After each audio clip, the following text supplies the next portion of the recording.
Angkatan bersenjata Rusia dan Ukraina memperbarui informasi dari garis depan konflik dalam 24 jam terakhir.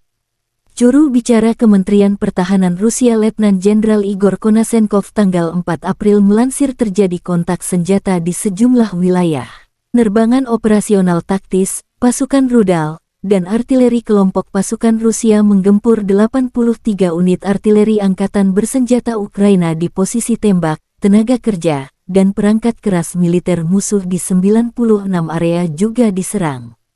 Selain itu, 3 depot senjata dan artileri angkatan bersenjata Ukraina dihancurkan di dekat Ogetsovo, wilayah Kharkov, Kurahovo, Republik Rakyat Donetsk, dan Orekhov, wilayah Kherson.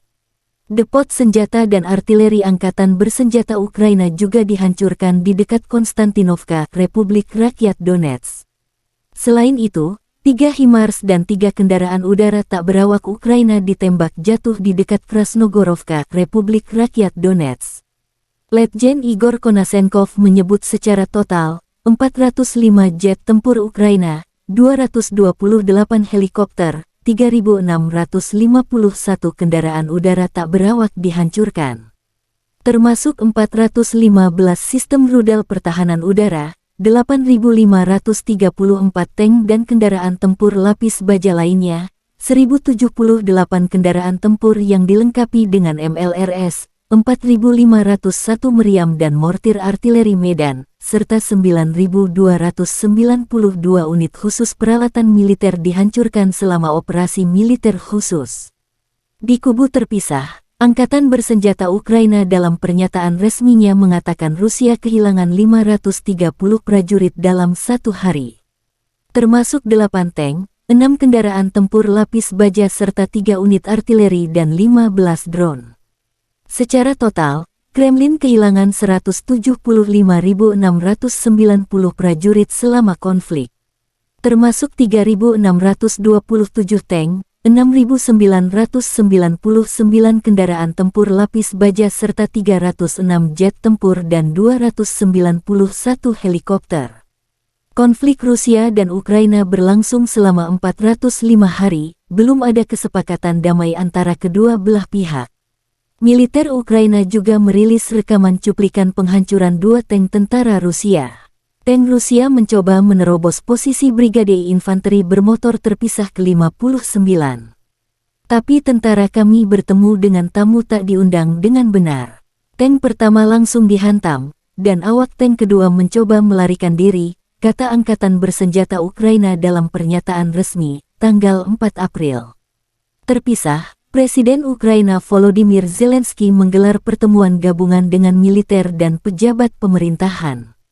Saya terus berhubungan dengan komandan kami yang menghadapi negara jahat di medan perang. Format khusus pertemuan militer kami diadakan hari ini. Jenderal Seresky, tentang Bakhmut, Panglima Tertinggi, Kepala Direktorat Intelijen Utama, tentang situasi militer secara keseluruhan.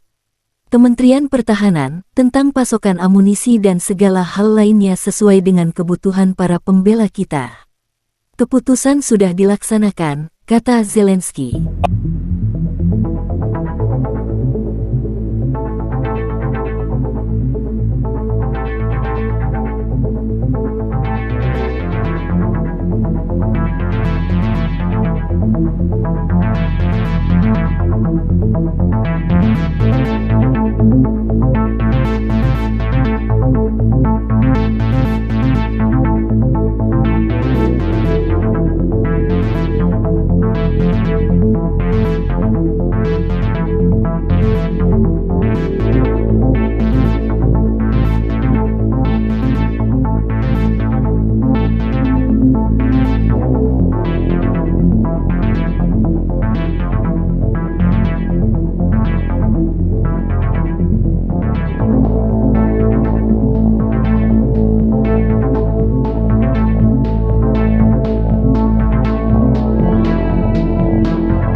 sudah nonton.